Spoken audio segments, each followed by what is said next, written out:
Chapitre 8. La hiérarchie spirituelle. Texte d'origine, non modifié, ni revisité. Les 7 puissants Elohim. Après que Hélios et Vesta, dieux et déesses du soleil, aient préparé les plans pour les planètes de leur système, les 7 Elohim furent appelés à l'action pour construire chaque pièce composante ce qui, évidemment, comprenait la planète Terre. Chacun des Elohim est associé à l'une des 7 sphères ou rayons. Chacun a donc contribué à la création avec les caractéristiques propres à son rayon individuel. Les Elohim travaillent avec leurs compléments divins, les archers, et avec elles, ils rendent leur service cosmique comme un seul. Le rythme de la création fut maintenu comme suit. Rayon 1. Elohim et archers, Hercule et Amazone. Caractéristiques, décision et volonté de les amener à se manifester. Rayon 2. Elohim et archers, Cassiopéia et Minerve. Caractéristiques, perception du plan et sagesse d'analyser les méthodes d'opération. Rayon 3. Elohim et archers, Orion et Angélique. Caractéristiques, usage de l'action cohésive de l'amour divin dans les activités de construction. Rayon 4. Elohim et archers, Claire et Astrea. Caractéristiques, maintien de la pureté dans les parties composantes de toutes les activités et maintien de la conception immaculée en toutes choses. Rayon 5. Elohim et archers, Vista, Cyclopéa, et Cristal. Caractéristiques, consécration de toute énergie à un but divin.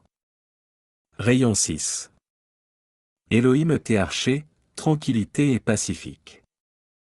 Caractéristiques, consécration au service immédiat et gestion des besoins du moment pour maintenir la paix au travers de toutes les activités. Rayon 7. Elohim et archers, Arcturus et Diane. Caractéristiques, rythme d'invocation du feu sacré pour maintenir le plan divin. La couronne des Elohim. Sur le front de chaque intelligence divine individualisée, il existe une belle couronne de lumière, sur le devant de laquelle se trouve cette flamme dans les couleurs qui représentent les 7 rayons des 7 Elohim. Le premier rayon est représenté sur le côté gauche du front par la flamme bleue d'Hercule, suivie par la flamme jaune soleil de Cassiopéia et ensuite par la flamme rose d'Orion. La flamme centrale, sur l'avant de la couronne, est la flamme de cristal de la pureté cosmique du Christ qui supporte en son centre l'œil voyant tout de Dieu. Autour de cette flamme centrale monte l'éclat du rayon auquel appartient le courant de vie individualisé. Ensuite, c'est la flamme verte de Vista, la flamme d'or des Elohim de la paix, et enfin, sur le côté droit du front, on trouve la flamme violette d'Arcturus. Lorsque chaque Elohim, archange et Chohan, verse la radiation de son rayon sur les jours successifs de chaque semaine, en commençant par le rayon bleu d'Hercule, chaque rayon correspondant sur les fronts de l'humanité est successivement nourri et développé.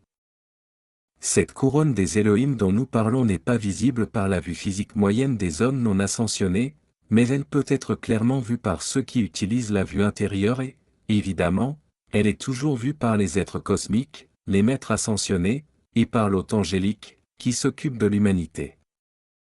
Cette couronne est un don de lumière que Dieu fait à chaque intelligence divine incarnée. Elle est l'ancrage des 7 rayons des Elohim dans chaque front. Quand elle est bien développée, elle offre une protection certaine à la structure cérébrale et au corps mental, en même temps qu'un centre pour la vision intérieure de l'individu, en rehaussant dans l'activité divine la glande pinéale qui est au centre du cerveau. L'ancrage de ces 7 rayons dans le front procure aux Elohim, archanges et Chohan une porte ouverte, par laquelle ils peuvent donner de l'aide à l'humanité. Lorsque l'étudiant sincère devient conscient de cette couronne et accepte sa présence sur son front, il accepte également chaque jour la radiation des vertus des grands êtres qui y sont attachés.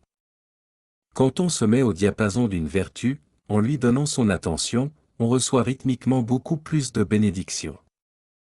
Ces 7 rayons sur le front agissent comme une antenne spirituelle, en magnétisant les dons des 7 rayons dans les mondes individuels de ceux qui veulent bien les accepter consciemment.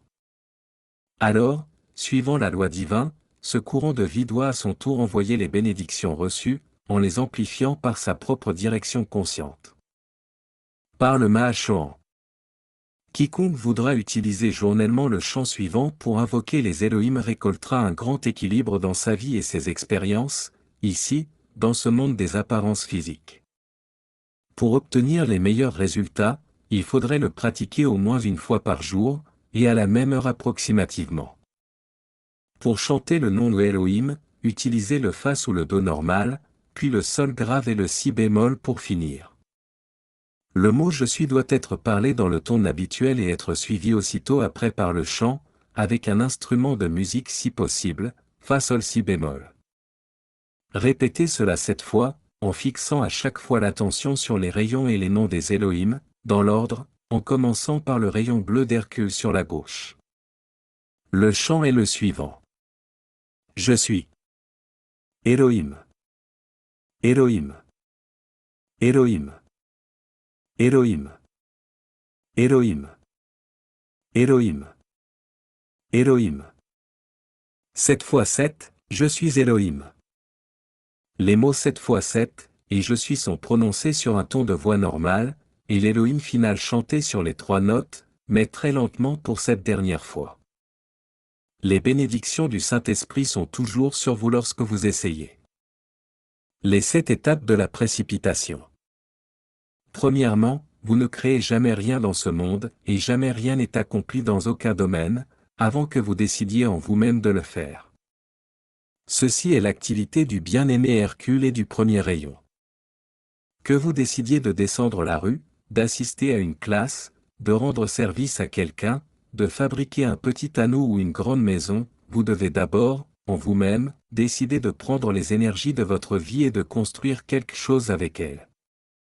Deuxièmement, ceci se produit sous la radiation de la bien-aimée Cassiopeia.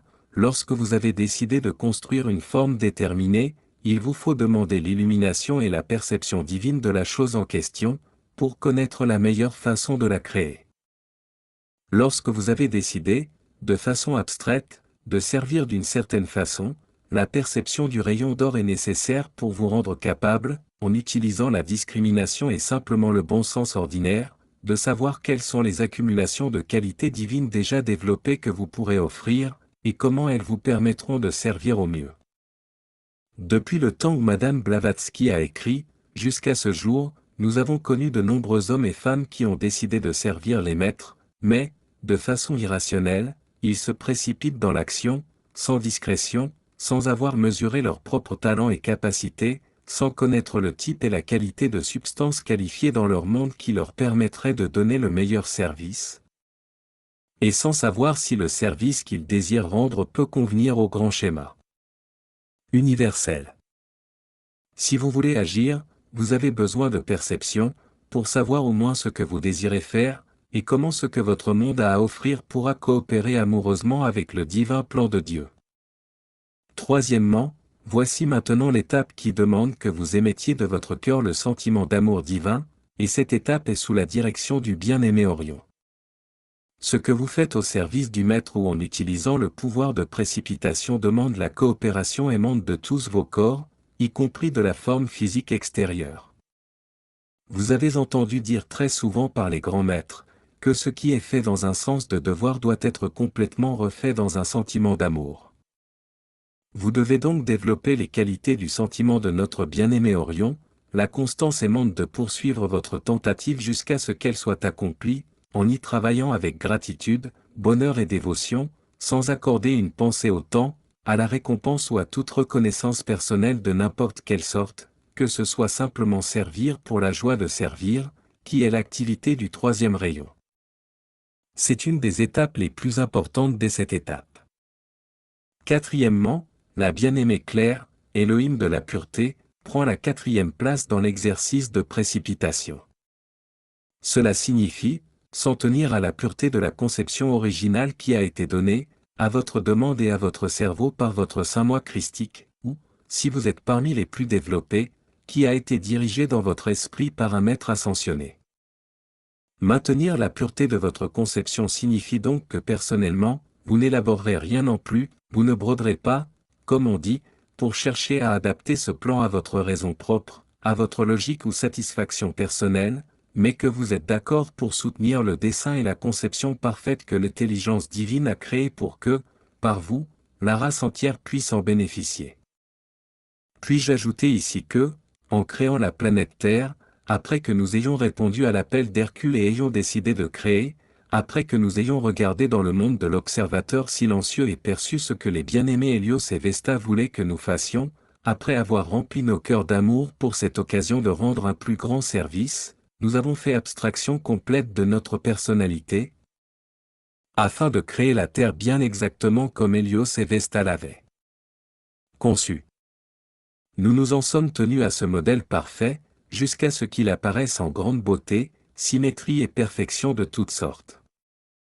Rappelez-vous que, comme Elohim, c'est-à-dire comme constructeur divin de la création dans la galaxie tout entière, nous ne travaillons pas seulement avec la planète Terre à ce moment-là, mais aussi avec d'autres planètes, car nous sommes rattachés à bien des étoiles et d'autres systèmes. Nous avons dans notre conscience de nombreux autres desseins, d'une perfection et d'une beauté égales, et il a suffi que nous débarrassions nos esprits de toutes les idées autres que celles qui nous ont été données pour cette douce terre. Aucun de nous ne présuma de suggérer le changement de forme d'un simple brin d'herbe. C'est volontairement que nous fîmes de nos consciences de simples vitres, transparentes, afin que le schéma de lumière conçu par les grands Hélios et Vesta puisse passer en éclairant nos consciences et se manifester. Nous n'aurions même pas pu commencer cette création si nous n'avions pas été d'accord pour coopérer amoureusement avec ses dessinateurs. Cinquièmement, l'activité suivante est celle de concentration et de consécration du bien-aimé Vista, c'est la capacité de s'en tenir à un projet jusqu'à ce qu'il soit terminé. Là encore nous arrivons à ce qui est un grand test pour le courant de vie. Les feux vitaux d'enthousiasme et de zèle joyeux qui sont allumés par l'étudiant honnête lorsqu'il touche pour la première fois la vérité de cette lumière, tombent habituellement en cendres sous environ 6 mois.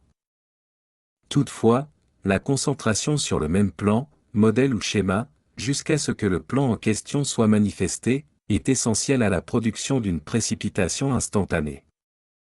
J'ai étudié les activités des corps intérieurs des étudiants bien des fois, particulièrement pendant ces séries de leçons données par les Elohim.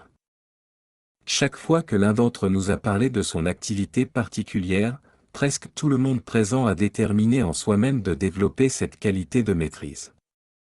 Ceci, voyez-vous, est parfaitement naturel car, pendant que vous êtes dans la radiation de notre conscience et de notre connaissance de cette maîtrise, ce genre d'accomplissement vous semble très facile, et il en vaut tellement la peine. Mais cela fait des mois que ces leçons sont données et, depuis, je peux compter sur les doigts d'une main ceux qui s'en sont tenus au modèle qu'il était déterminé à développer il y a quelques semaines. Si vous concevez une voiture, une maison, un vêtement à porter ou quoi que ce soit que vous choisissiez de précipiter, restez avec cette conception jusqu'à ce que vous soyez passé par les 7 étapes vers la précipitation, nécessaires, car ceci est scientifiquement requis pour manifester ce que vous désirez, visible et tangible dans votre utilisation extérieure. Ce que vous choisissez de précipiter n'est pas tellement important, mais il est important par contre que vous compreniez clairement la science de la précipitation. Quand vous comprendrez et que vous parviendrez à utiliser cette science consciemment et à volonté, alors, comme votre maître Saint-Germain l'a déjà dit, les choses du monde vous sembleront sans aucune importance. Quoi qu'il en soit, ce que nous essayons ici de vous faire sentir, c'est la joie que vous pouvez avoir dans l'utilisation consciente du pouvoir qui est en vous, pour produire cette manifestation. Quand vous l'avez fait une fois, l'usage de ce pouvoir est vôtre pour toute l'éternité, et la foi, la confiance et le bonheur qui sourdiront dans votre cœur vous permettront de sentir votre maîtrise. Sixièmement, attention.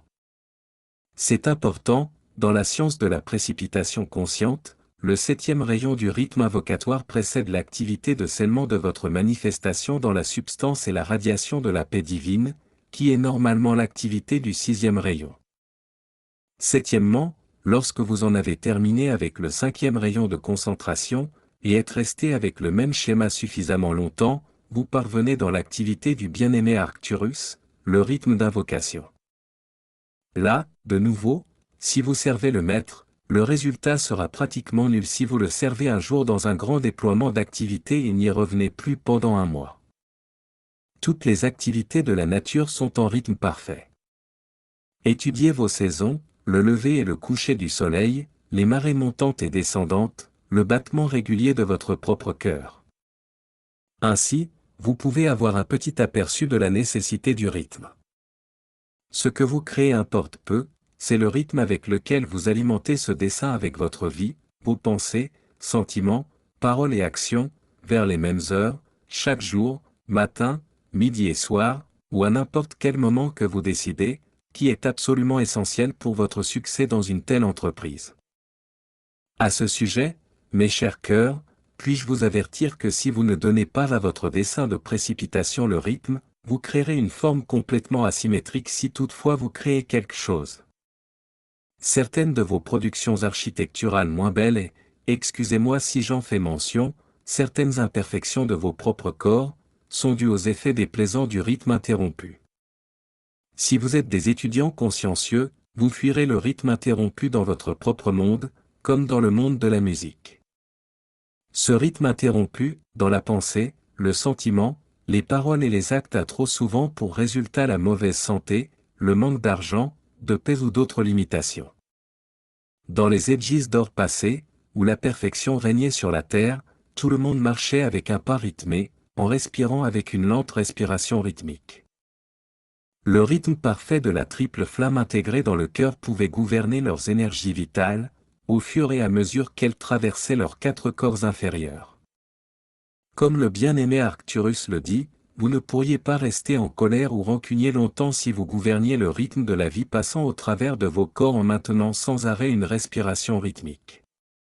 Ceux d'entre vous qui ont étudié l'art de la respiration rythmique savent de quoi je parle. Rendre visible, à la vue physique de tous, les flammes du feu sacré, de ce qu'on a coutume d'appeler l'invisible, et ce que nous désirons faire dans certains sanctuaires de la nouvelle activité, particulièrement dans les endroits où il y a déjà un foyer existant, là où les éthers contiennent déjà d'énormes quantités d'énergie, dans certaines localités, parce que, dans le passé, y existaient des temples atlantes d'une certaine qualité divine. Ces flammes ne peuvent passer de l'invisible au visible que lorsque vous en surveillez constamment et rythmiquement le foyer. La constance du service doit être établie au-delà de toute possibilité d'interruption du rythme d'une surveillance assidue, par la traction d'un intérêt extérieur, quel qu'il soit. Et maintenant alors que je suis en train de voir dans vos esprits et vos mondes, pendant que je vous parle puis-je vous suggérer que plus petite sera la chose que vous choisirez de faire sortir dans votre première précipitation, moindre sera l'énergie vitale qu'elle vous prendra. Ne commencez par quelque chose de la taille d'une immense maison, par exemple. Commencez avec quelque chose que votre raison ne réfutera pas aux premières heures du matin, lorsque vous serez seul avec vos pensées, ou en dehors des grandes radiations de cette classe, ou lorsque vous prendrez le temps dans la journée d'accorder votre attention rythmique avec votre projet, ou encore, au cours de la journée, quand vous êtes occupé à gagner votre vie et que les pressions du monde extérieur sont sur vous. Si vous le voulez, vous pourrez prouver la véracité de cet enseignement dans tout cela. Sixièmement, alors, ô mes bien-aimés, mon cœur vous demande instamment d'étudier dans la prière cette étape finale probablement parce qu'il s'agit de ma propre activité. Lorsque vous aurez suscité votre précipitation magnifique, scellez-la dans ma flamme de paix. S'il vous plaît, ne permettez à aucune inharmonie de quelque sorte qu'elle soit, venant de vous-même ou des autres, de la détruire. Exactement comme lorsque vous mettez un papier cellophane pour couvrir quelque chose de précieux que vous désirez conserver, scellez vos formes sublimes dans la flamme dorée de l'Élohim de la paix, et maintenez-les inviolées contre les forces de désintégration des pensées et des sentiments humains. Certainement que la jalousie et le doute sont les plus grandes de ces forces désintégrantes. Laissez-moi vous avertir ici, vous qui désirez mettre en pratique ce pouvoir de précipitation, qu'il est extrêmement important que vous restiez absolument muet au sujet de ce que vous faites. Scellez vos lèvres à jamais et ne laissez entendre à quiconque, par une parole ou par un geste, quoi que ce soit de ce que vous faites car, croyez-moi, vous n'avez aucune idée de la violence du sentiment qui sera dressé contre vous de la part de ceux qui sont jaloux du développement plus grand de votre lumière. Ce sont les peurs et les craintes au sujet de leur propre sécurité qui les feront agir ainsi contre vous.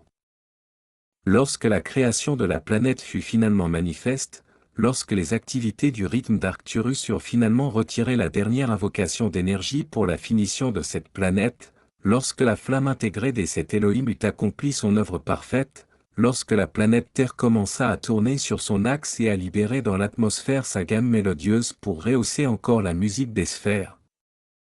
Ce fut un spectacle et un son merveilleux, vraiment. À ce moment-là, la paix, qui surpasse la compréhension de l'esprit humain remplissait l'atmosphère de la Terre. Pourtant, lorsque ces âmes retardataires arrivèrent d'autres planètes d'autres systèmes, et apportèrent leur force de désintégration, avec des sentiments de révolte, d'orgueil, de haine, de doute, de crainte, exactement comme avec l'activité bien connue du cheval de Troie, la grande perfection qui était établie depuis si longtemps commença à reculer. La précipitation, un pouvoir utilisé sur Lémuria et Atlantis. Vous ne vous en souvenez pas dans votre conscience extérieure, mais nous vous rappelons la glorieuse perfection qui existait jadis sur la terre, lorsque l'archange Michel régnait.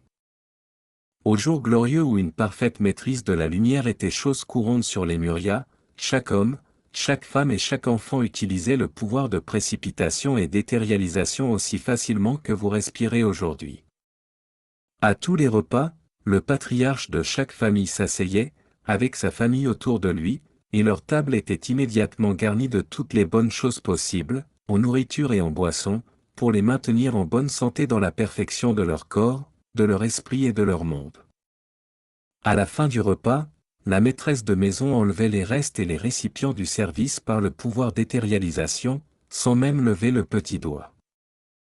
À cette époque, les femmes créaient des vêtements magnifiques pour toute la famille en utilisant leur centre de pensée et de sentiment, et en utilisant le pouvoir de précipitation par la pratique des 7 étapes. Les 7 archanges. Chacune des 7 sphères, ou rayons, est représentée dans le royaume angélique par un archange et son divin complément, l'archet. Ce sont les directeurs de l'hôte angélique dans le service que ces êtres rendent à l'humanité. Leur association avec les 7 rayons est la suivante. Rayon 1. Archange Théarchaï, Michel et foi. Défenseur de la foi, puissance et protection. Rayon 2. Archange Théarchaï, Chamuel et charité. Service, illumination. Rayon 3. Archange Théarchaï, Jophiel et Constance. Service, pouvoir de l'amour divin. Rayon 4. Archange Théarchaï, Gabriel et Espérance. Service, pureté d'esprit et de corps, l'espérance. Rayon 5. Archange Théarchaï, Raphaël et Marie. Service, consécration au service. Rayon 6. Archange Théarchaï, Uriel et Donna Grâce. Service, service des besoins de l'heure. Rayon 7. Archange Théarchaï, Zadkiel et Améthyste. Service, invocation de la miséricorde et de la compassion divine. L'observateur silencieux de la planète. Les services cités jusqu'à présent sont applicables à l'ensemble du système concerné par notre Soleil. Les charges suivantes concerneront seulement la Terre. Ces services sont rendus par des êtres qui ont terminé leur évolution sur la planète, ou par de grandes âmes d'autres planètes qui ont accepté d'aider à l'évolution retardée de la Terre. Au-dessus de tous les êtres qui servent notre Soleil, c'est-à-dire les dieux parents Hélios et Vesta, il y a celui qu'on appelle l'observateur silencieux de la Terre, qui a accès à l'esprit, au cœur, à la volonté et à la présence de Dieu, le grand Soleil central.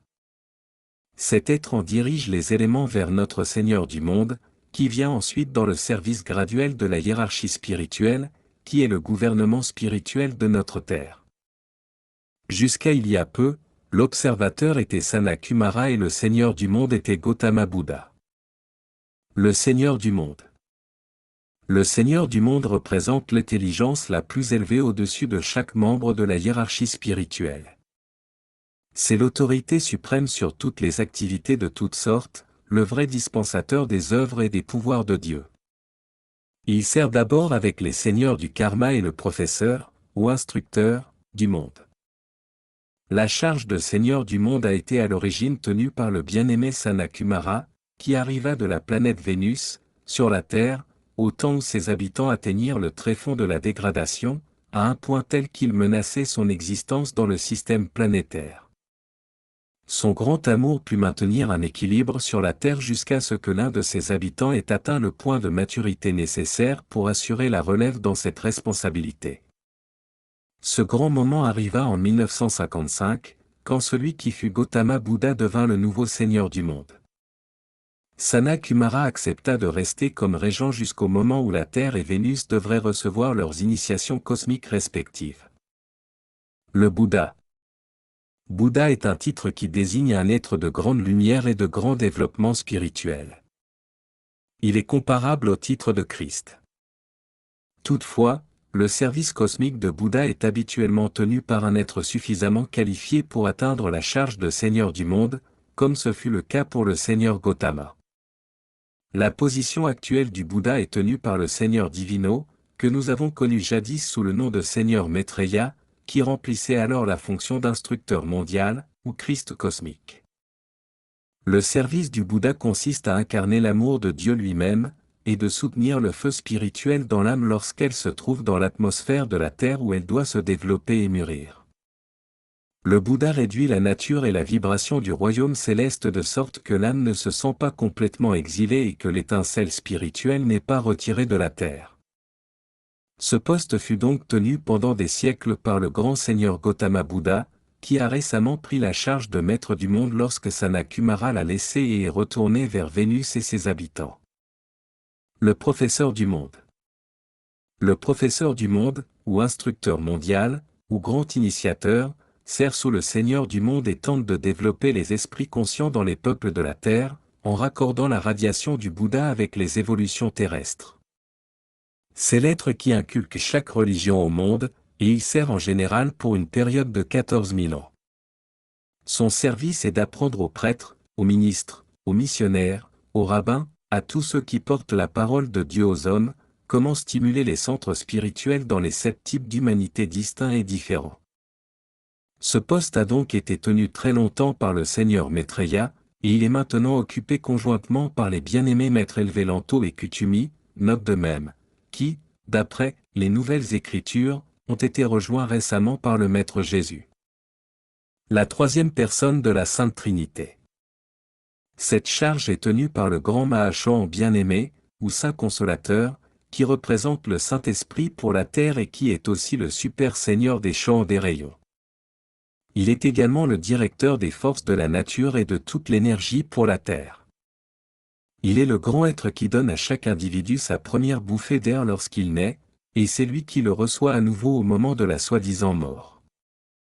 La charge et l'activité cosmique du grand consolateur prirent naissance au moment où le premier homme, Adam, choisit d'essayer les centres créatifs de sa pensée propre pour la conception et l'extériorisation d'une forme un peu en dessous de la perfection. Cet événement fut le premier maillon de l'héritage karmique de cette race. À ce moment-là, le grand observateur silencieux, sachant que toute cause engendre un effet, et que les effets de la même façon engendrent des causes, réalisa qu'un jour, et dans un certain endroit, arriverait un appel pour la consolation dans la vie. On prépara donc dès 7 heures le temple cosmique de la consolation de la vie, qui se trouve au cœur de la ceinture électronique autour du Soleil de notre système. Comme vous le voyez, la libération cosmique de la consolation pour l'homme était précommandée dès le moment où la première ombre sortit furtivement de son esprit. L'observateur silencieux, connaissant la qualité prolifique de création de cette ombre, se prépara à l'heure où la lumière dans le cœur de l'homme reconnaîtrait la multiplication de la première erreur des parents, et serait étouffée par la pression de ce péché originel. C'est alors que le premier grand Mahashohan fit sortir du cœur du Père de lumière la qualité de consolation, et les glorieux chérubins firent avec lui le calice dans lequel, au cours des siècles qui suivirent, chaque présence consolatrice a versé la partie de sa vie qu'elle a choisi de dédier à cette cause. Il y eut beaucoup de ces cœurs bénis dans l'histoire des siècles. Aujourd'hui, la dernière heure de l'histoire de notre planète approche et le message du Verseau sera accompli, lorsque le chérubin retournera la cruche, ce qui permettra à la consolation de la vie de couler en apportant la lumière dans le cœur de chaque homme. Le passé, le présent et l'avenir ne font qu'un pour la grande intelligence qui gouverne l'évolution des planètes et des galaxies. La déclaration, avant qu'il ne demande, j'ai répondu, est une véritable manifestation de l'amour et de la compassion de la première grande cause qui a préparé le processus d'évolution d'une race, en nourrissant et soutenant la consolation tout comme le salut de leur donner. Les anges de la consolation sont entrés en planant, siècle après siècle, dans le temple cosmique de la consolation que préside le glorieux chérubin dont le service consiste à maintenir cette qualité dans son essence concentrée. C'est ici que les anges remplissaient leur coupe avec la consolation de Dieu, pour l'emporter vers les cœurs affamés qui avaient demandé, ou prié pour cette qualité divine. Pour chaque coupe remplie, il descendait du cœur du soleil 10 fois plus, afin que la qualité de consolation gardée par les chérubins ne soit jamais amoindrie. Les activités des grands hôtes chérubiques sont particulièrement axées sur la garde de l'énergie qualifiée qui est utilisée par l'intelligence de la tête divine, dans des buts spécifiques.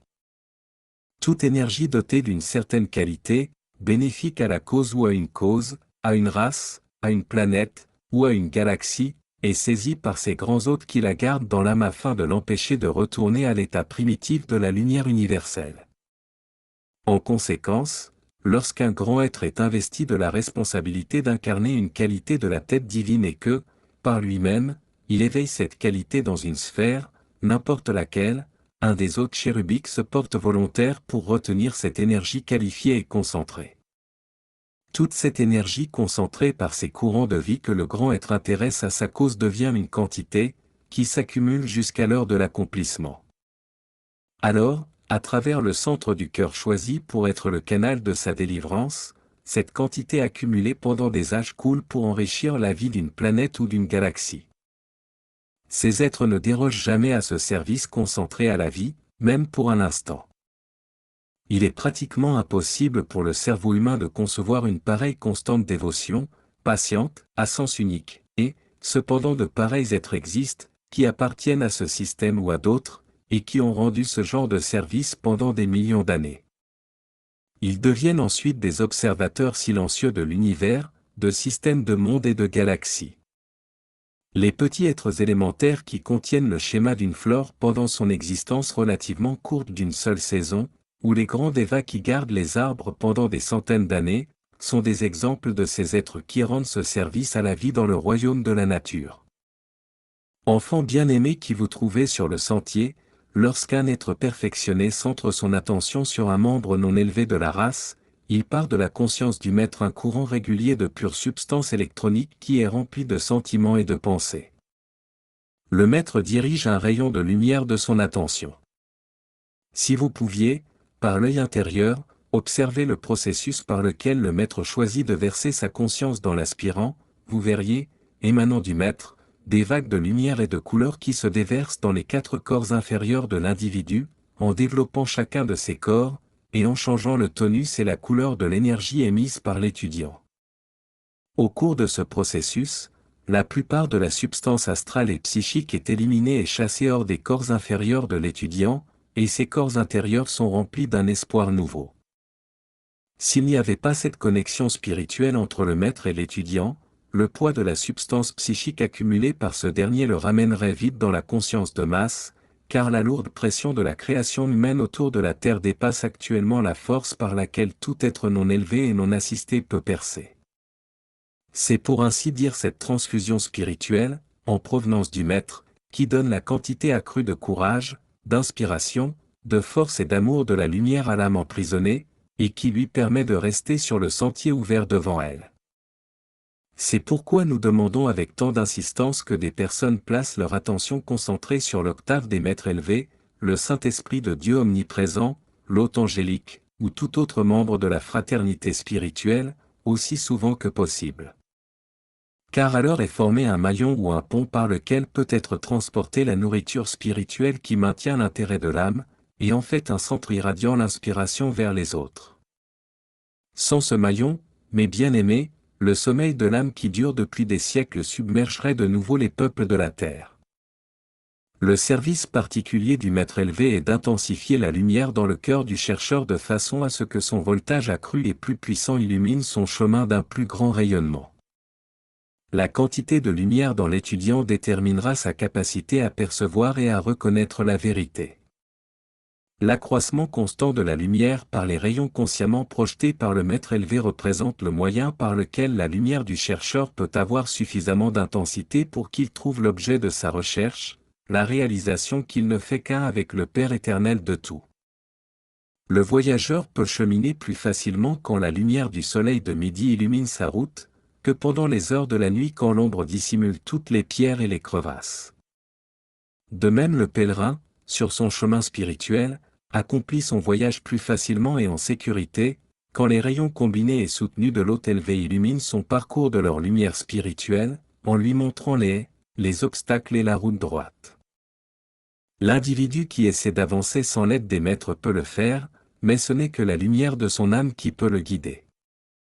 On peut comparer cela au cheminement de quelqu'un dans une forêt, à la nuit tombée, quand il a à sa disposition la flamme vacillante et incertaine d'une chandelle, alors que l'on peut voyager tranquillement à la lumière du soleil. Tous les êtres non élevés doivent arriver sur le chemin de la vie à l'endroit où ils deviennent des contrôleurs de l'énergie contenue dans leur courant de vie, en l'envoyant dans l'univers d'une manière harmonieuse. C'est la raison pour laquelle chaque homme s'incarna. Il n'y aura pas de bonheur, de contentement, de joie, avant que chaque courant de vie ne devienne le pouvoir contrôlant l'énergie qui est son essence de vie. Et en appelant au Maître ascensionné, à l'hôte angélique et au pouvoir de la lumière, ceux-ci ancreront leurs énergies dans vos corps intérieurs. Ils vous aideront en irradiant leurs sentiments en vous, et ceux-ci transformeront et transmuteront graduellement la quantité d'énergie que vous avez recueillie et imparfaitement qualifiée. Il existe très peu d'êtres non élevés, actuellement, dans l'hémisphère ouest, qui aient pu maîtriser l'énergie de leur courant de vie. La plupart essaient, suivant leurs aptitudes particulières, d'arriver à un point d'expression harmonieuse. Au cours d'une expérience individuelle, une personne contacte non seulement sa propre énergie discordante mais aussi celle des courants de vie autour d'elle. Toutefois, il n'y a pas lieu d'être découragé par la présence d'un manque d'harmonie, puisque les étudiants conscients sont là pour être responsables, chacun, de l'harmonisation, dans toute la mesure du possible, des pensées de leur propre courant de vie, et pour donner ce qu'ils peuvent de radiation silencieuse à ceux qui leur sont proches.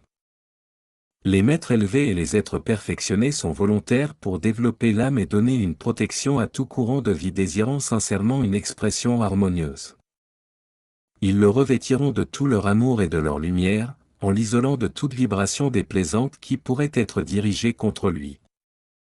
Ils feront également fondre les noyaux de discorde qui pourraient se manifester par le malheur ou la détresse.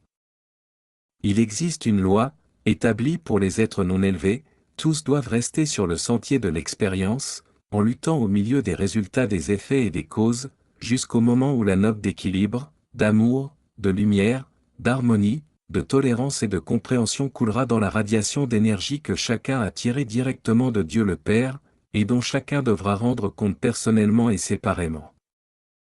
Les 7 champs des rayons. Les activités des 7 grandes sphères intérieures qui entourent la planète Terre, par lesquelles les 7 Elohim, les 7 grands archanges et les 7 champs déversent leurs vertus et leurs sentiments, sont centralisées par les 7 champs des 7 rayons. Ceux-ci, comme bien d'autres êtres cosmiques, ont un foyer de lumière sur la Terre, qu'on appelle une retraite de maîtres ascensionnés, d'où ils peuvent déverser leurs bénédictions particulières pour le bénéfice de toute l'humanité. Ces retraites sont réparties comme suit. Rayon 1. Kohan, El Moria. Qualité, divine volonté. Retraite, temple de la bonne volonté, Darjeeling, Inde.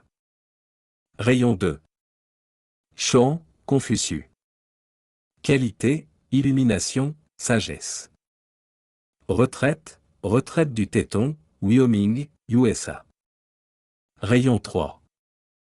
Chant, Dame Rogona. Qualité, amour divin. Retraite, retraite de la liberté, Marseille, France. Rayon 4. Chant, Sérapis Bay. Qualité, pureté. Retraite, temple à Luxor, Égypte. Rayon 5. Chant, Hilarion. Qualité, vérité. Retraite, temple de la vérité, Crète, Grèce. Rayon 6. Chant, Damnada. Qualité, paix. Retraite, au-dessus de la Terre Sainte. Rayon 7. Chant, Saint-Germain. Qualité, liberté, miséricorde, pardon. Retraite, royaume éthérique au-dessus du mont Fuji, Japon. Les êtres de l'élément feu, les salamandres. Par le bien-aimé Astrea.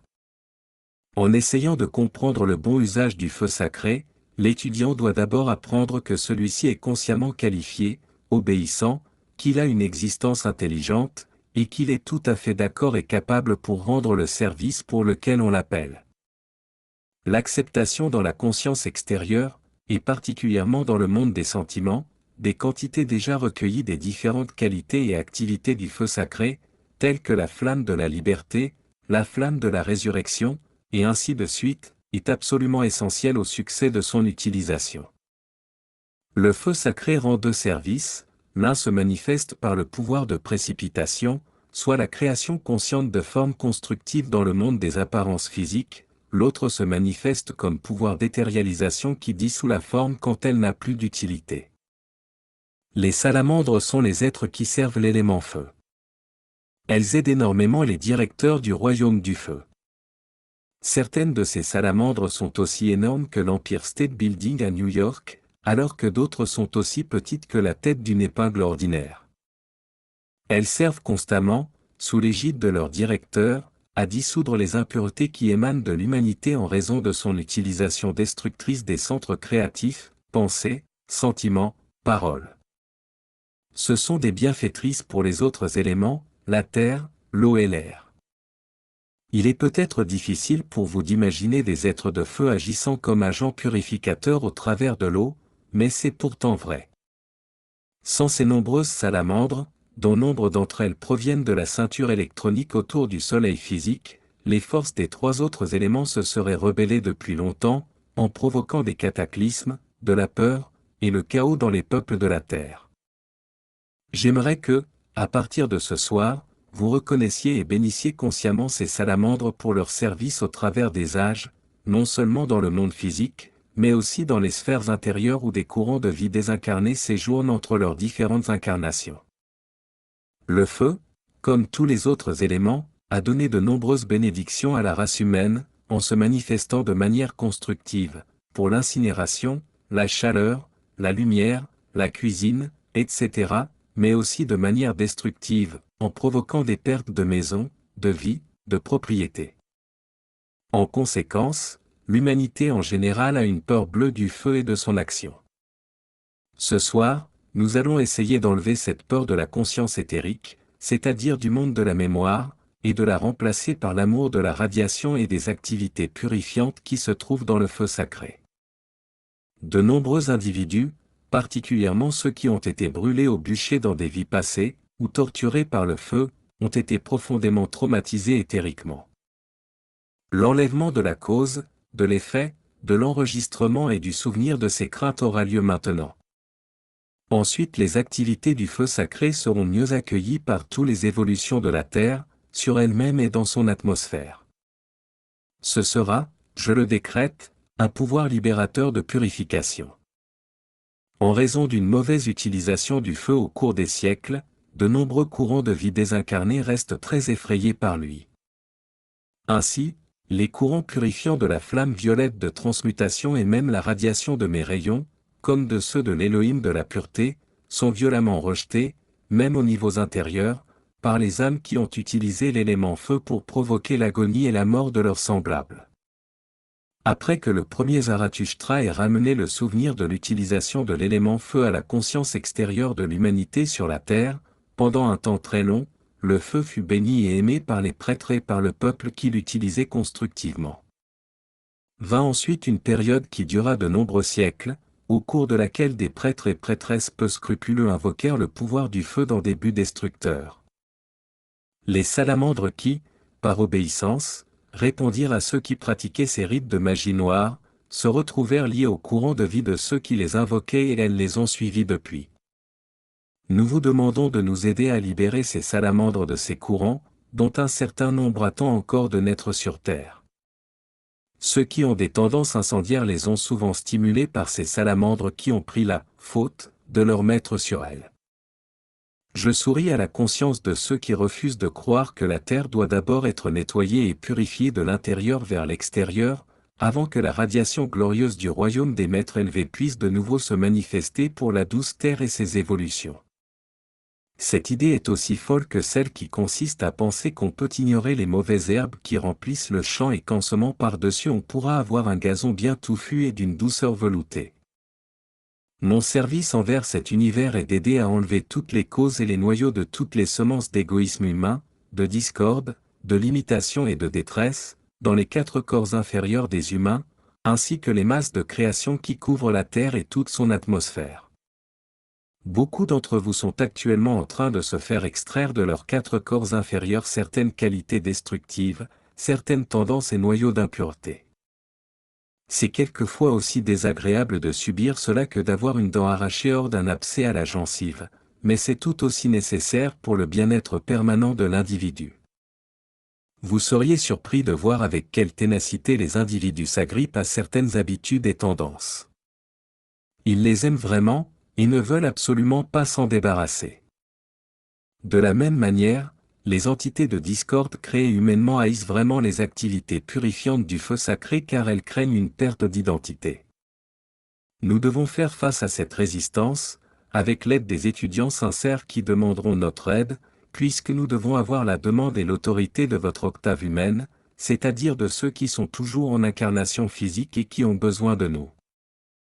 Comme je vous l'ai dit précédemment, j'ai choisi de coopérer avec le bien-aimé Elohim de la pureté, créant, entretenant et agrandissant par l'usage les activités de mon cercle et de mon épée de flamme bleue, que je libère dans et autour de toute condensation destructive que vous désignez lorsque vous m'appelez.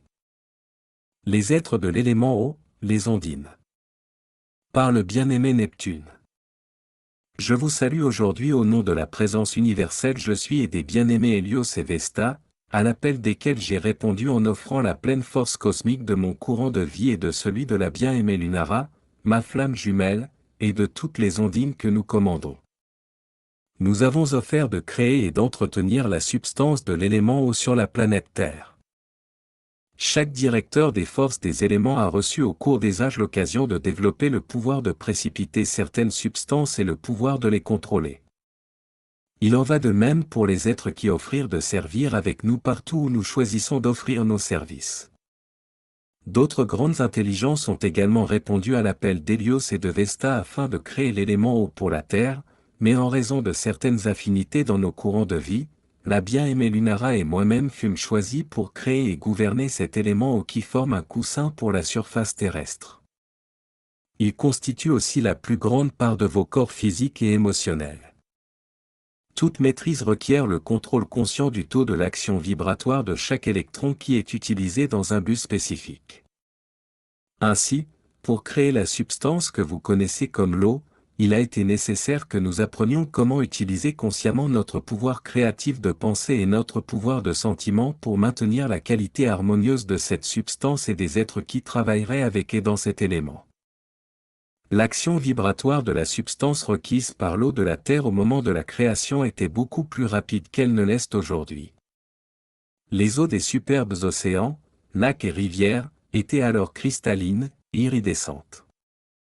Elles chantaient littéralement, ajoutant à la musique de la belle atmosphère de la planète. Les ondines étaient heureuses de servir dans un élément aussi beau et, vraiment, tout était paix dans le royaume où nous servions. En ce temps-là, les peuples de la terre aimaient l'eau et jouissaient de ses services de rafraîchissement et de purification. Ils aimaient aussi voguer à sa surface.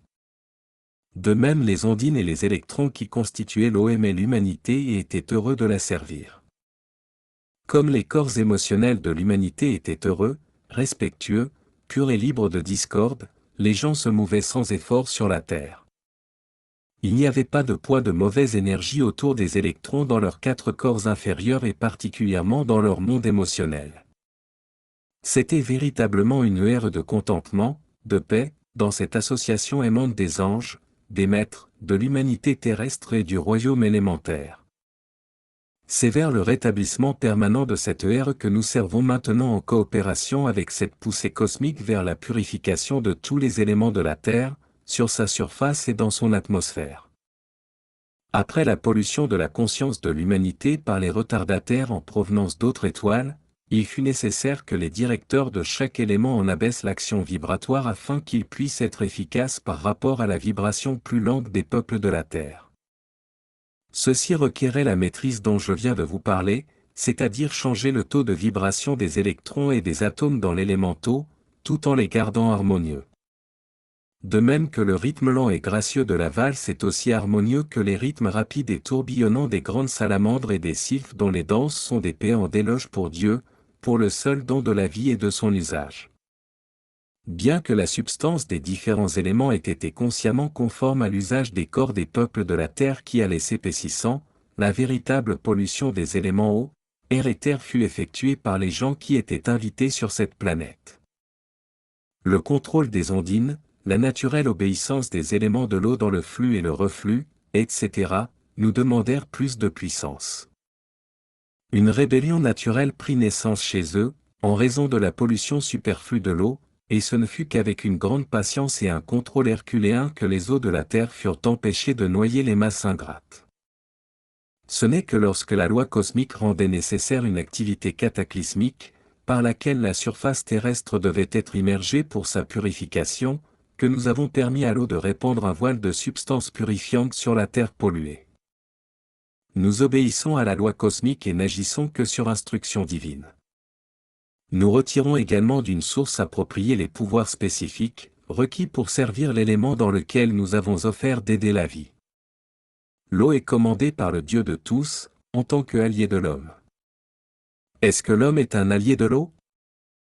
Réfléchissez à cela. Comme le bien-aimé Astrea vous l'a dit l'autre soir, l'usage que l'humanité fait des différents éléments pour servir un but destructif amène toujours une répercussion sur le moi personnel. La loi de la cause et de son effet final sur son créateur est inexorable, excepté là où l'expiation de la cause et de l'effet peut être invoquée et utilisée par ceux qui aiment leur prochain suffisamment pour demander consciemment cette expiation. Mais bien aimés, de nombreuses atrocités ont été commises par l'humanité sur la Terre, en utilisant l'élément eau pour éteindre, par noyade, la vie non seulement d'êtres humains mais d'animaux aussi.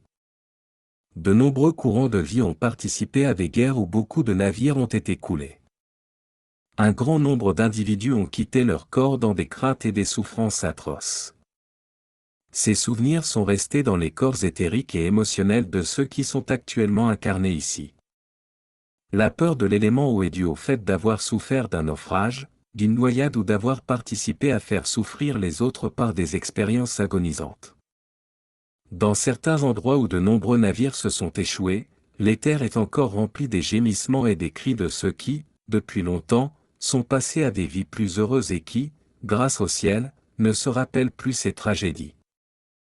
Ces enregistrements éthériques destructeurs forment des tourbillons de détresse dans lesquels les ouragans, les typhons et autres terribles orages prennent naissance. Bien-aimé Mahachohan, le berceau où naissent les ouragans ressemble à un tourbillon créé dans le passé par une très grande utilisation destructive de l'énergie de vie. La section des Caraïbes et de l'Atlantique Sud fut une matrice pour cette activité destructive des éléments avant le naufrage d'Atlantis. Les êtres de l'élément air, les sylphes. Par le bien-aimé Ariès. Je suis Ariès, le directeur, avec Thor, ma bien-aimée flamme jumelle, de l'élément air et des sylphes, êtres aimants, intelligents, qui servent sans cesse dans l'atmosphère de la Terre afin que l'air soit assez pur pour permettre à l'humanité de vivre sur sa surface. Si vous pouviez voir la quantité de poison résultant de la respiration des corps humains dans l'air déjà pollué pendant une journée de 24 heures, vous réaliseriez encore mieux l'énorme service que les sylphes rendent, et vous leur en seriez certainement beaucoup plus reconnaissant. Ces êtres bénis utilisent les pouvoirs purifiants du feu sacré 24 heures par jour pour éviter à l'humanité et à la vie élémentaire emprisonnée des quadrupèdes de s'empoisonner au point qu'ils ne meurent par le seul fait de respirer de nouveau leurs propres exhalaisons. Comme vous le savez sans doute, l'atmosphère de la Terre a un plafond qui permet que les dissonances et les impuretés qu'elle contient n'interfèrent pas dans le rythme et l'harmonie naturelle du système planétaire ou même de toute la galaxie à laquelle votre planète appartient.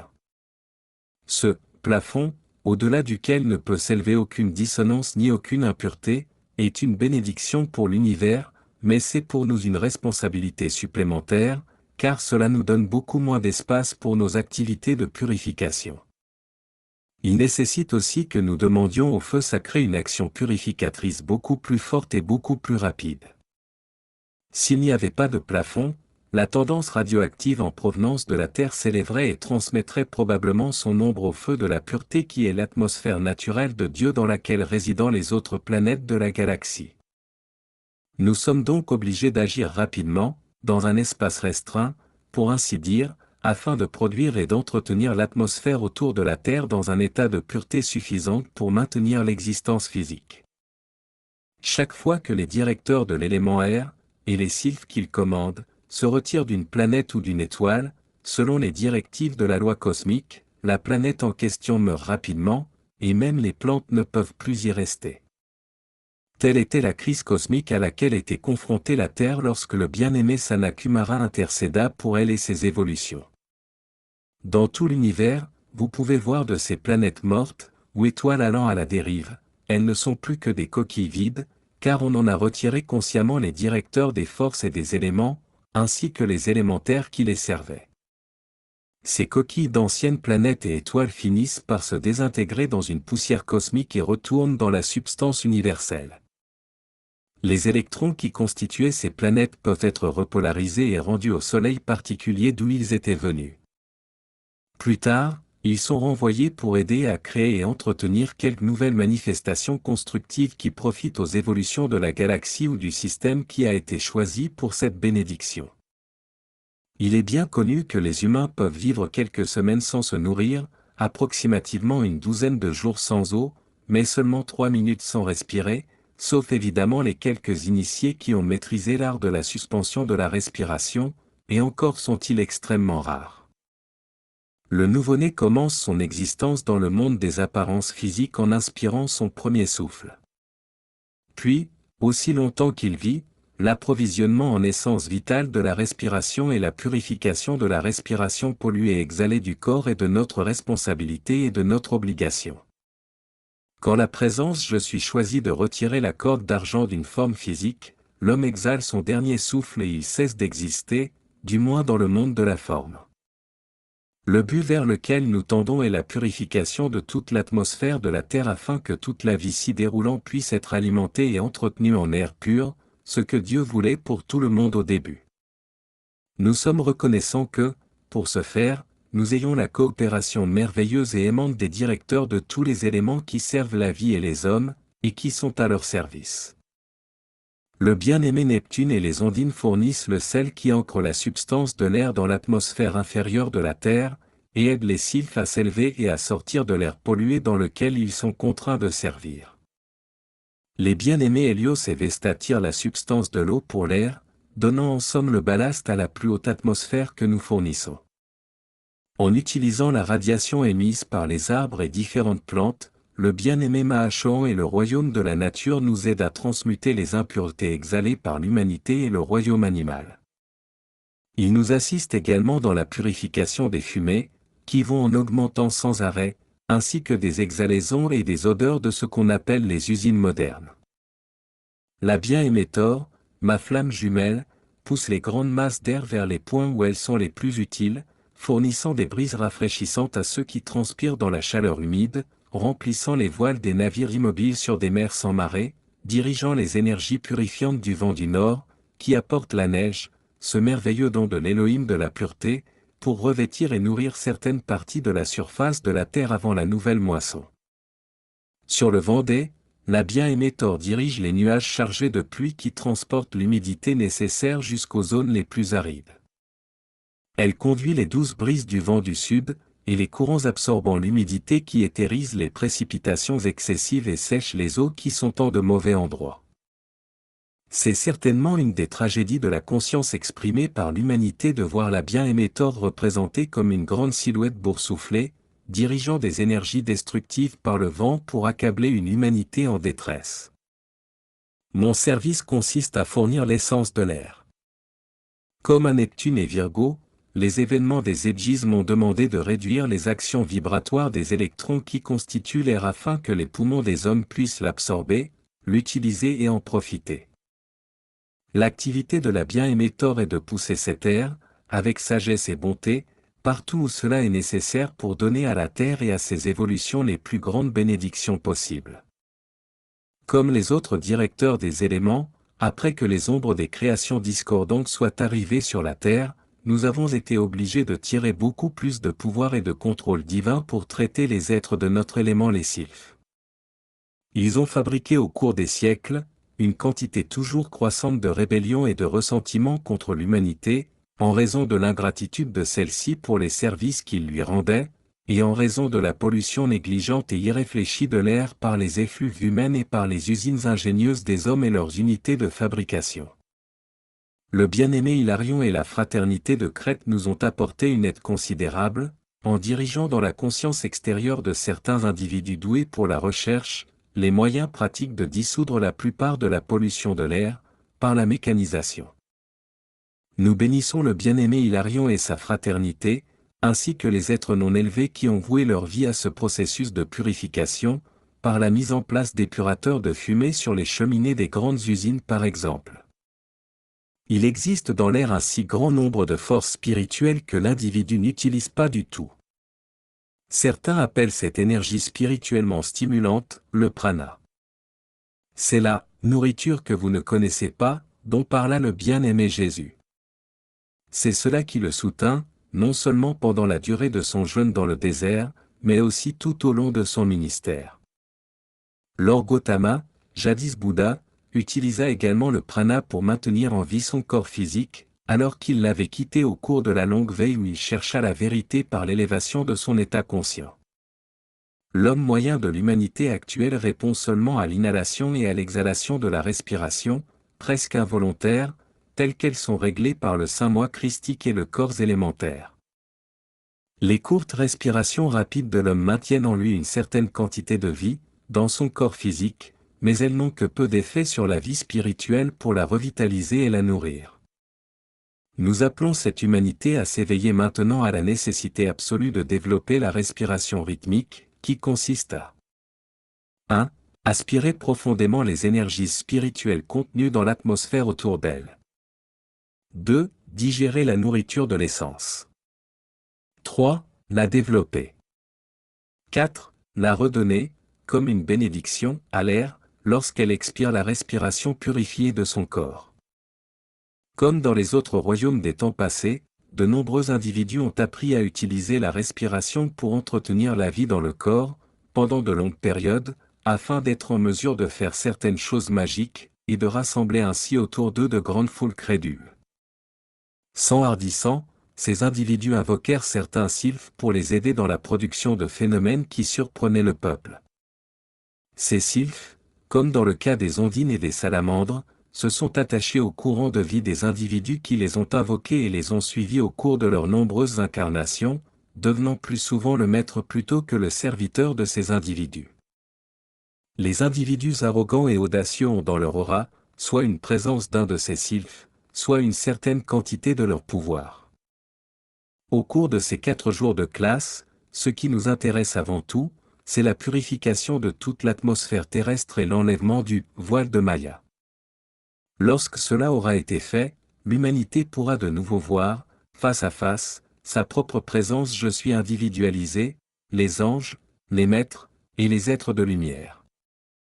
Vous n'avez aucune idée de la somme de confiance, de vraie foi, de force spirituelle qui peut remplir la conscience de quelqu'un qui voit se confirmer sa croyance, lorsque le moi personnel voit enfin la réalité de sa propre présence et les êtres élevés ou angéliques, de ses propres yeux. Ce qui nous intéresse également, aujourd'hui, c'est la purification des corps éthériques de l'humanité, afin qu'il n'ait plus le désir de forcer les courants élémentaires à obéir à la volonté destructive des êtres humains. Nous sommes intéressés à supprimer la rébellion et le ressentiment qui existent en ce moment dans les forces de la nature vis-à-vis de l'humanité en général. Lorsque les élémentaires sauront, par des preuves, que l'humanité cherche vraiment à coopérer avec eux, nous verrons le rétablissement de ce glorieux royaume, où les anges, les hommes et les élémentaires coopèrent, et il sera extériorisé dans l'âge d'or du bien-aimé Saint-Germain, dans une perfection permanente et croissante de cette planète et de ses évolutions. Je suis réel. Je suis votre ami. La bien-aimée Thor existe. Elle est votre amie. Les sylphes, eux aussi, sont réels et ils souhaitent devenir vos amis. En dépit de la grande ingratitude des êtres humains pour les bénédictions reçues des sylphes, ces derniers ont prouvé leur bonne volonté en servant à maintenir l'atmosphère de la Terre dans un état de pureté suffisante pour y entretenir la vie, jour après jour, la vie humaine aussi bien que la vie du royaume de la nature. Lorsque vous entendez parler, ou que vous lisez des choses au sujet de courants aériens destructifs qui tentent de se manifester en quelques points de la Terre, appelez notre assistance et vous verrez comme nous arriverons rapidement à l'aide de ceux qui appellent. En gratitude aimante pour votre compréhension, votre service, votre désir de coopérer avec notre royaume et ses habitants, je vous bénis au nom du Dieu unique, et des esprits de l'air dont j'ai volontairement pris la direction pour aider à faire de la Terre une planète belle, heureuse et habitable. Merci et bonsoir. Les êtres de l'élémentaire, les gnomes. Par la bien-aimée Virgo. Je suis Virgo, l'esprit de la Terre, que beaucoup appellent affectueusement Mère Terre. Il y a bien longtemps, mon bien-aimé Peller, la flamme jumelle de mon courant de vie, et moi-même, répondîmes à l'appel des puissants Hélios et Vesta pour aider volontairement les 7 puissants Elohim dans leur devoir joyeux de créer une planète habitable pour une humanité qui arriverait en son temps sous forme de courant de vie individualisé depuis les flammes du cœur de Hélios et Vesta eux-mêmes. D'autres, à nos côtés, eurent l'occasion de montrer les capacités particulières dont ils étaient doués pour créer et soutenir une substance pour cette planète, dont les vibrations auraient un tel taux qu'elle la rendrait suffisamment solide pour qu'elle puisse former une plateforme où les terriens pourraient marcher en toute joie et sécurité. Finalement ce fut nous qui fûmes choisis pour cet honneur insigne, et on nous donna l'occasion de rendre ce service. On nous demanda de manifester le pouvoir de maintenir la force centripète qui maintiendrait la surface terrestre à son emplacement approprié, calé par l'élément eau. On nous demanda aussi de créer la juste quantité de force de gravité, qui ne gênerait personne, mais qui maintiendrait pourtant les corps sans qu'ils s'envolent dans l'espace. Peller offrit alors la totalité de sa masse de force centripète pour créer la loi de gravité pour la Terre, et l'attraction magnétique qui maintiendrait les surfaces émergées à leur place prédestinée. Au cours des âges, il a fallu ajuster de temps en temps, en fonction du taux vibratoire des corps des gens, de leur poids, ainsi que du poids de la substance qu'il avait tirée pour soutenir et étendre leur civilisation. Mon cadeau à cette création fut d'offrir de mouler la substance lumière intelligente et universelle pour la conception de cette planète selon les plans qui avaient été établis par Hélios et Vesta. Ce plan parfait était gardé dans le sein de l'observateur silencieux. Il fut nécessaire que je détermine exactement la densité de la substance, nécessaire pour permettre à la radiation divine, ancrée par le bien-aimé Peller au centre de la Terre, d'aller du centre de la planète jusqu'à sa surface afin de bénir l'humanité et le royaume de la nature qui y vivrait.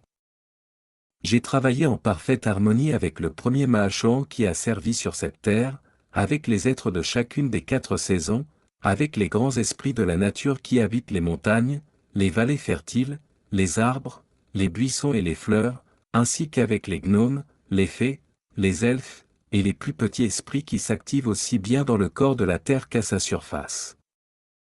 Lorsque les premiers habitants de la terre, qu'on a appelés les saints innocents, s'incarnèrent ici, elle était parée des fleurs les plus odorantes, Amaryllis, l'esprit du printemps, s'étant préparé pendant plus de 900 ans à mettre au point la plus grande beauté possible pour ses courants de vie. Au commencement, dans le premier âge d'or, la substance de la terre était cristalline, pure iridescence, et de la surface, on pouvait voir la radiation rougeoyante du centre de la terre se déverser en et autour de la terre et dans ses évolutions. C'est dans ce centre rougeoyant que mon bien-aimé Peller dirigea son rayon magnétique, au point où se rencontrent les rayons masculins et féminins, le rayon masculin or pénétrant la Terre par un point du Tibet, et le rayon féminin rose par un point de l'Amérique du Sud, près du lac Titicaca. Ce centre de la Terre, de lumière rose et dorée, créa un tourbillon et une élévation de l'amour divin qui surgit au travers d'elle et de son atmosphère, permettant au corps des gens d'absorber la substance irradiée, de vivre, de se mouvoir, d'avoir tout leur être dans cette atmosphère divine de pureté et de paix. Ceci aida les gens à accomplir rapidement leur propre plan divin. Quand vous regardez à travers une eau claire, vous pouvez observer la vie sous-marine. De la même façon, tout membre de la race humaine incarnée pouvait regarder dans les profondeurs sous la surface de la Terre et voir les salamandres s'activer dans les rayons roses et dorés de son centre. Ces êtres portaient les forces vivifiantes du feu sacré vers tout le royaume de la nature, et vers les courants de vie résidant à la surface. Et de la même façon, les incarnés pouvaient observer les petits gnomes affairés, et les autres esprits de la nature qui, à cette époque, étaient tous parfaitement proportionnés, et symétriques, servant à nourrir, à développer et à pousser vers la surface la vie des plantes conçues par les constructeurs de formes et les directeurs du royaume de la nature. Il existait alors une harmonie et un rythme parfait dans les changements de saison, car chacun des grands êtres qui dirigeaient les saisons, avec son complément divin, donnait des variations dans les couleurs, les dessins, et dans les types de récoltes qui servaient à nourrir et entretenir les corps des gens. Ensuite, comme nous vous l'avons souvent répété, on eut besoin qu'une planète de notre système s'offre à être l'hôte pour quelques âmes d'autres planètes. Ces âmes n'avaient pas choisi de progresser sur le sentier de la vie aussi rapidement que le reste des courants de vie évoluant avec elles. Par le commandement de la loi cosmique, ces planètes devaient avancer vers une plus grande perfection, avec des vibrations beaucoup plus rapides. Mais ces âmes récalcitrantes, vibrant plus lentement, ne pouvaient pas suivre. Lorsque l'appel fut lancé pour qu'une planète offre volontairement à ces âmes une occasion de s'incarner, ceux qui étaient chargés de la Terre et de ses évolutions en ce temps-là y répondirent et l'offrirent pour accueillir ces retardataires. Ces courants de vie arrivèrent ainsi à l'incarnation ici, amenant évidemment avec eux, dans leur conscience, les ombres formées par leur rébellion et leur refus d'avancer plus vite dans une lumière plus grande. Les vibrations plus lentes de ces ombres furent contagieuses pour les gens de la Terre. Tellement contagieuses que, à la longue, elles provoquèrent un abaissement du taux vibratoire des corps humains et de la planète elle-même. Et bien sûr, au fur et à mesure que le taux vibratoire des corps physiques s'abaissait, ceux-ci devenaient de moins en moins lumineux et de plus en plus lourds. C'est le rejet de leurs impuretés qui commença à créer ce que l'on appelle aujourd'hui le sol. La substance de la Terre, qui vibrait à l'origine si rapidement, ne pouvait plus soutenir ces corps par le réconfort et la miséricorde. C'est à ce moment-là que la grande loi cosmique nous demanda d'abaisser les vibrations de la substance terrestre de façon telle qu'elle puisse soutenir le poids des hommes et leur civilisation d'alors, pendant leur déclin dans ce qu'on a convenu d'appeler la matière. Le bien-aimé Peller eut aussi à abaisser les vibrations de la force de gravité sur la Terre et à créer une force centripète dans celle-ci qui correspondrait au type plus dense de création que l'humanité avait suscité autour d'elle sur la surface du globe. Comme cela s'était produit dans les autres trois royaumes, Salamandre, Ondine et Sylph, parmi les gnomes et les autres esprits de la nature, des révoltes et des ressentiments commencèrent à apparaître envers les membres égoïstes, indifférents et étourdis de la race humaine qui utilisait le corps de la terre, les richesses des chaînes montagneuses, les moissons des travailleurs du royaume naturel, comme si cela leur était dû. Pour toutes ces bénédictions, les gens rendaient peu ou pas de gratitude à la vie, voire rien du tout, si ce n'est les déchets et les rejets impurs, en échange de cet héritage de moissons, de pierres précieuses, de métaux, donnés librement, et même pour le sol où les hommes marchaient, construisaient des temples, des maisons, ou d'autres lieux de plaisir et de vanité. Comme tous les autres élémentaires, les gnomes sont imitatifs à l'extrême. En raison de leur vœu d'obéissance à l'homme, ils reproduisent ce qu'ils voient, le bien comme le mal. Bien des gnomes, éthériques et délicats à l'origine, devinrent déformés, en imitation de ce qu'ils voyaient, l'humanité créant, par l'utilisation de services de l'énergie vitale de façon défectueuse, par l'usage du verbe dans des paroles, des pensées, des actions et des sentiments destructifs. Ces gnomes devinrent de plus en plus malicieux, aimant jouer des tours à leurs tortionnaires humains.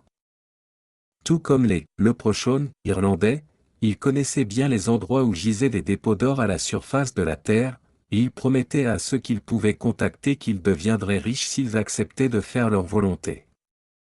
Évidemment, il n'était pas dans les intentions de ces leprechauns de révéler aux hommes les endroits où se trouvaient ces richesses. Mais ils connaissaient leur amour pour l'or et les richesses, et ces êtres élémentaires jouaient avec ces désirs matériels. Peller et moi-même aimerions tellement voir les gnomes et les esprits de la nature se libérer maintenant de cette déformation, se débarrasser de leur malice, et de leur habitude de jouer des tours par leurs pensées et leurs sentiments. Pire encore, certains parmi les grands esprits des montagnes, eux aussi saisis par les sentiments de révolte, crachent du feu, des fumées et de la lave fondue, provoquant ainsi de temps en temps des catastrophes, et la destruction et la mort des habitants de la terre. Toute action volcanique passée et présente est due à cette antipathie entre les êtres de l'élémentaire et les gens qu'il était venu servir si amoureusement à l'origine.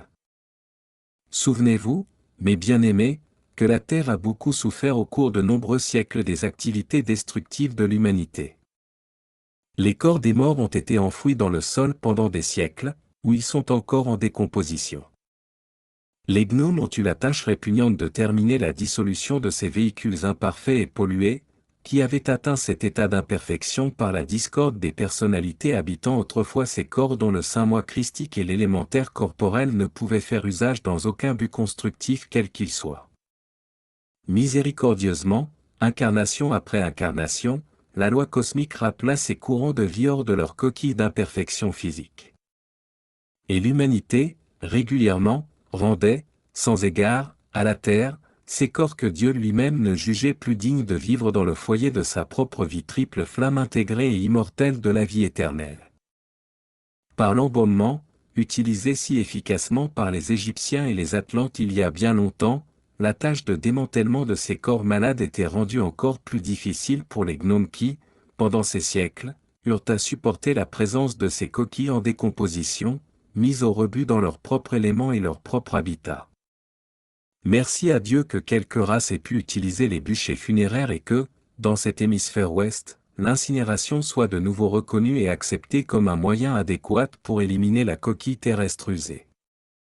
Faisons une pause ici pour demander la loi du pardon pour tout le mauvais usage que l'humanité a fait des dons de la terre, pour toutes les tortures infligées, consciemment ou inconsciemment, aux gnomes et aux esprits de la nature par toute l'humanité, par vous-même, et par d'autres courants de vie incarnés, par tous ceux qui ont été, et qui sont et qui seront incarnés ici à l'avenir. Demandons à la loi du pardon de prendre aussi en considération tous les désastres, les dégâts, les malheurs provoqués par la révolte, la haine et le ressentiment des êtres de l'élémentaire vis-à-vis de l'humanité. Ces décrets furent donnés ici. Merci infiniment. Comme les autres bien-aimés directeurs des forces de la nature vous l'ont dit, nous vous parlons actuellement très clairement. Beaucoup d'étudiants très sérieux ne désirent pas considérer ces causes de détresse, préférant penser que tout pourra éventuellement s'arranger. Mais que nous sommes petits, vous qui désirez nous aider, et nous, pour recréer une harmonie et une affinité entre les différents êtres des éléments, les anges, et l'humanité, à moins que quelques-uns ne comprennent et ne s'efforcent consciemment de supprimer les causes destructives derrière les effets qui affligent tellement les peuples de la terre. Comprenez que ce n'est que lorsque les causes seront supprimées que les effets cesseront.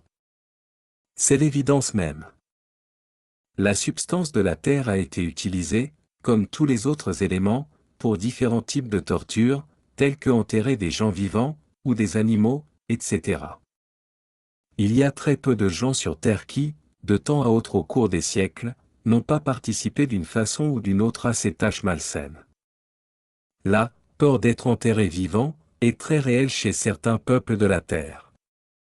Pourquoi? Eh bien, c'est parce qu'ils ont été enterrés eux-mêmes, par des gens de leur famille, frères ou sœurs, par des éruptions de la nature, ou bien parce qu'ils ont participé à ces pratiques, très souvent au nom de la religion.